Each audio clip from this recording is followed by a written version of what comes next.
ASL show के सभी दर्शकों को आशीष लोहान की राम राम।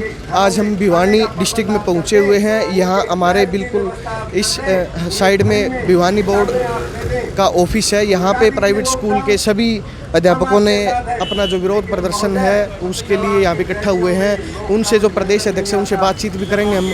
आप रोड का भी दृश्य देख सकते हो। प्रशासन भी बहुत ज़्यादा संख्या पहुँचा हुआ है और स्कूल संचालक भी यहाँ पे पहुँचे हुए हैं। उनसे बातचीत करेंगे। लगातार पहले भी 2-3 बार प्रोग्राम हो चुके हैं। DC को ज्ञापन सौंपा जा चुका है बसों की चाबियाँ सौंपने के लिए। अनेक विरोध प्रदर्शन करने लग रहे हैं लगातार स्कूल संचालक। अभी हमारे साथ यहाँ पे गेट पे प्रदेश अध्यक्ष हैं और कुछ नमस्कार। अभी हमारे साथ प्राइवेट स्कूलों के संघ के प्रदेश अध्यक्ष और पूर्व में रहे हमारे बहुत अच्छे नेता भी रहे हैं और प्राइवेट स्कूल संघ के पदाधिकारी भी रहे हैं। उनसे बात करें। नमस्कार सर। सर, आप लगातार पहले भी 2-3 बार विरोध प्रदर्शन कर चुके हैं। आज का विशेष क्या मकसद है भिवानी बोर्ड कार्यालय के ऊपर आना और आपने अपना प्रदर्शन करना? देखो, प्राइवेट स्कूल एसोसिएशन हरियाणा के जो हमारे स्कूलों में पढ़ने वाले बच्चे हैं उनकी चिंता करती है। पिछले 1 साल से कोरोना काल की वजह से ये स्कूल बंद हैं, तो लगभग बच्चों में शिक्षा खत्म हो गई है। क्योंकि ऑनलाइन हम कितनी कोशिश कर ले पर जो बच्चा स्कूल में आगे पढ़ेगा वो ऑनलाइन कभी नहीं पढ़ सकता। तो हम सरकार से ये मांग कर रहे हैं कि अल्टरनेटिव डेज पे जैसे तैसे इन स्कूलों को खोला जाए। क्योंकि हरियाणा में एक स्कूल को छोड़ के सारी चीज़ें खुली हैं। मॉल भी, शॉपिंग मॉल भी खुले हैं, मार्केट भी खुली है, सिनेमा हॉल भी खुले हैं, बसें खुली है, रेलवे खुला है। तो जहाँ से रेवेन्यू आ रहा है उस चीज़ को तो आपने खोल लिया। वहाँ तो कोरोना है नहीं, रैलियों में कोरोना नहीं है, ऑफिसों में कोरोना नहीं है। एक ऑफिस में हरियाणा विद्यालय शिक्षा बोर्ड की बात करें हम, यहाँ कम से कम 500-600 कर्मचारी काम करते हैं। ये कर्मचारी जब शाम को अपने घर जाते हैं तो वो घर में बच्चों से मिलते भी है ना। अगर कोरोना होगा तो इनकी वजह से भी हो जाएगा उनको। सबसे सुरक्षित अगर कोई स्थान है आज के दिन प्राइवेट स्कूल है, क्योंकि प्राइवेट स्कूल में सोशल डिस्टेंसिंग का पालन किया जाता है। 18-24 का हमारा रूम होता है जिसमें 30 बेंच होते हैं। उनमें से हम एक बेंच को छोड़ के एक बेंच पे बच्चा बैठाते हैं। एक कमरे में 15 बच्चे बैठाते हैं। वो तो 6 फुट की दूरी हो जाएगी, 2 गज की नहीं 6 गज की दूरी हम बच्चों में।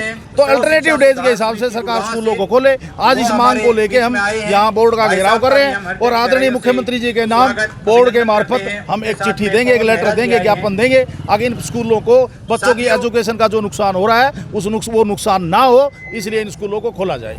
इससे आपको लगता है कि मतलब सरकार आपके प्रदर्शन से बहुत जल्दी कोई एक्शन लेने वाली है? देखो, हमारा काम है, हम सरकार को जगाने का काम कर रहे हैं। हम इन बच्चों की, हमारे लिए नहीं, हमारे 95% पेरेंट्स हमारे साथ हैं। वो ये चाहता है कि स्कूल खुले और हमारा बच्चा स्कूल में जाए। तो हम उन बच्चों की लड़ाई लड़ रहे हैं, उन पेरेंट्स की लड़ाई लड़ रहे हैं, ताकि हरियाणा का बच्चा, हरियाणा सरकार का भी नारा है कि पढ़ेगा हरियाणा तो बढ़ेगा हरियाणा। तुम तो इस हरियाणा को बढ़ाने का काम करते हैं। तो ये प्राइवेट स्कूल अपना एक सांकेतिक धरना या बोर्ड के गेट के बाहर कर रहे हैं ताकि सरकार के पास एक मैसेज चला जाए कि वास्तव में प्राइवेट स्कूल, पिछले 1 साल से हमारे स्कूल बंद है, हमारा सारा ढर्रा खराब हो गया। हमारी बैंक की लोन की किस्तें हैं, कहीं हमारा बसों का पैसेंजर टैक्स है, कहीं बीमा है, कहीं कुछ है। तो बैंकों ने भी डबल ब्याज से, जो हमारी स्कूलों ने बिल्डिंगों पे लोन ले रखा था, डबल ब्याज से वो बैंक नोटिस कर रहा है। तो या तो इन बच्चों को सरकार सहायता, इन स्कूलों को सरकार, इन टीचर्स को सहायता दे, या इन स्कूलों को। अभी तक ऐसी कोई सरकार की तरफ से सुविधा स्कूलों को नहीं मिली? नहीं, एक पैसे का पता नहीं। सेंटर की सरकार ने, हरियाणा की सरकार ने हर आदमी की मदद करी है। रेहड़ी चालक है उसकी भी मदद करी है, सबकी मदद करी है, फैक्ट्री इंडस्ट्रीज वाले हैं उनकी भी मदद करी है। पर एक इन प्राइवेट स्कूलों को पता नहीं क्यों अछूता समझ के और उनको छोड़ दिया है, जबकि ये स्कूल 60% हरियाणा के बच्चों को क्वालिटी एजुकेशन देने का काम करते हैं। नहीं, एजुकेशन में अच्छा काम करते हैं, हम देखते भी रहते हैं। हम भी पढ़े हुए लगा सीनियर वाइस प्रेसिडेंट के पद पर हैं। नमस्कार सर। आशीष जी, अगर मैं चाहूंगा एक बार आपका कैमरा घूम जाए, एक बार देखो खिड़कियों में भी सवारी खड़ी, एक बार देखो। आप यहाँ पर कोरोना नहीं है क्योंकि यहाँ से सरकार को रेवेन्यू आ रहा है। हाँ, यहाँ से रेवेन्यू आ रहा है, यहाँ खचाखच भरी चल रही है। राजनीतिक कार्यक्रम हो रहे हैं, चुनाव हो रहे हैं पश्चिम बंगाल में, वहाँ कोरोना नहीं है। और सबसे बड़ा दुख होता है जब हिंदुस्तान के गृह मंत्री जब मीटिंग लेते हैं 20 आदमियों की, तब तो सोशल डिस्टेंसिंग दिखाते हैं और उससे नेक्स्ट डे लाखों की भीड़ में बिना मास्क के हिंदुस्तान के गृह मंत्री भाषण देते हैं। तो ये दिखावा मात्र है। सरकार कह कुछ रही है, कर कुछ रही है। जब 20 व्यक्तियों की मीटिंग लेनी गृह मंत्री को, तब तो सोशल डिस्टेंसिंग, तब लाखों के भाषण होता है, मास्क तक नहीं है, सड़कों पर रोड शो हो रहे हैं। तो ये दोहरापन जो है सरकार का, ये गलत है। हम चाहते हैं कि दोहरापन ना हो। शिक्षा के लिए तो शिक्षा के मंदिर बंद, और चुनाव के लिए पश्चिम बंगाल में ना तो वो चुनाव पोस्टपोन कर सकते, ना वो कैंसिल कर सकते। यहाँ परीक्षाएं पोस्टपोन भी की जा रही है, परीक्षाएं कैंसिल भी। एक बच्चे की शिक्षा के साथ इतना बड़ा खिलवाड़। और उसके बाद मैं कहता हूँ कि प्राइवेट इंस्टीट्यूट जो है, प्राइवेट शिक्षण संस्थाएं जो है, वो अपने खर्चे पे, फीस पे चलती है। अगर बच्चा स्कूल नहीं आएगा तो पेरेंट्स फीस क्यों देगा, और पेरेंट्स फीस नहीं देगा तो जरूरी जो मैंडेटरी खर्च है स्कूल के वो कैसे चलेंगे, चाहे वो इलेक्ट्रिसिटी बिल हो, चाहे वो सैलरी हो स्टाफ की, चाहे वो इंस्टॉलमेंट बसेस की हो, चाहे वो टर्म लोन्स हो, किसी भी प्रकार का जो खर्च है, चाहे इंश्योरेंस जो बस के, वो मुझे नहीं लगता कि वो चल पाएंगे। पिछले जो इतने लंबे समय तक स्कूल बंद रहे थे उसमें सरकार की तरफ से कुछ राहत मिली किसी प्रकार की? 1.5 साल से सरकार ने 1 रुपए की प्राइवेट स्कूलों को कोई हेल्प नहीं की। टैक्स में या किसी प्रकार के कोई हमारा इंश्योरेंस माफ नहीं किया, कोई इलेक्ट्रिसिटी बिल माफ नहीं किया, कोई बसों की माफ तो दूर, हमारे ब्याज पर ब्याज लिया जा रहा है। कोई टीचर्स की हमारी किसी प्रकार की उनको सहानुभूति नहीं दिखाई गई। तो सरकार इसमें कोई सहयोग नहीं कर रही, हमें अपने ऊपर छोड़ दिया गया, मरने के लिए छोड़ दिया गया। ऐसी निकम्मी सरकार हमने पहले नहीं देखी। गवर्नमेंट का आपने बता दिया, और इसके बाद जिस तरह जो आप शांतिपूर्वक तरीके से आप प्रदर्शन कर रहे हो, तो इसके अगर आज के से भी इसके बाद भी अगर सरकार नहीं मानी तो आगे की क्या कुछ प्लान? देखिए, ये सरकार बड़ी मतलब कि मैं ये कहूँगा कि एक नैतिकता इस सरकार में नहीं है। अगर नैतिकता होती तो किसान कितने दिनों से बॉर्डर पर बैठे उनसे बात तो करती। ये तो बात तक नहीं करती। ये हमसे भी आज तक सरकार ने किसी प्रकार की कोई विषय की बात नहीं। हमने सरकार से बहुत सुझाव दिए थे कि यदि आप कोरोना काल में गाइडलाइन से आप राजनीतिक आंदोलन समारोह कर सकते हो, आप कोई अन्य सरकार के कार्यक्रम गाइडलाइन में कर सकते हो, तो गाइडलाइन में स्कूल खोल दिए जाए। हमने इवन नंबर ऑड नंबर की भी बात की थी कि एक दिन इवन नंबर की क्लासेस, एक दिन ऑड नंबर की क्लासेस, या हमने परसेंटेज भी कहा था कि कुछ % में बच्चे आप भेज दें।